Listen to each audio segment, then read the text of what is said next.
In tempo di crisi trovare una casa che soddisfi le necessità abitative e allo stesso tempo non faccia male al portafoglio è diventata un'impresa impossibile per un numero sempre maggiore di famiglie. Per questo motivo l'Associazione regionale dei costruttori ha deciso di aderire al Fondo Immobiliare Etico promosso dalla Regione Veneto e dalla Fondazione Cassa di Risparmio di Padova e Rovigo e Fondazione Venezia, che coinvolge capitale pubblico e privato.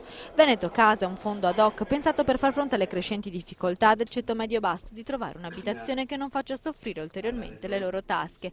Una via di mezzo che consente di trovare un alloggio a prezzi contenuti che non superano i 500 euro di affitto mensile. Il Fondo Veneto Casa è indirizzato a risolvere il problema della casa per quelle persone che non possono stare all'interno dell'edilizia residenziale pubblica, quindi quelli che diciamo, stanno nella fascia tra i 20.000 euro e i 50-60.000 euro di reddito annuo.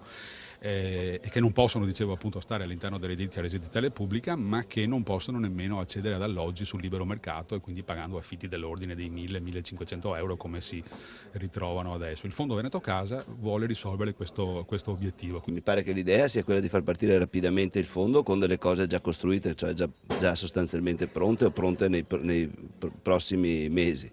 E poi però il fondo si propone di costruire o di ristrutturare cose nuove. La gestione del fondo, affidata a Beni Stabili Gestione SGR, sarà operativa a breve. Circa 1 migliaio di alloggi spalmati in tutta la regione saranno messi a disposizione con un contratto di locazione a canone calmierato rispetto ai prezzi del mercato immobiliare, a cui potranno accedere attraverso una selezione che sarà effettuata entro l'anno. Attualmente abbiamo un impegno di investimento di 10 milioni di euro, analoga cifra verrà messa a disposizione della Regione Veneto, quindi attualmente siamo circa il 50% del progetto. Ci sarà un bando? Certamente ci sarà un bando e entro fine anno molto probabilmente riusciremo appunto a pubblicare un bando per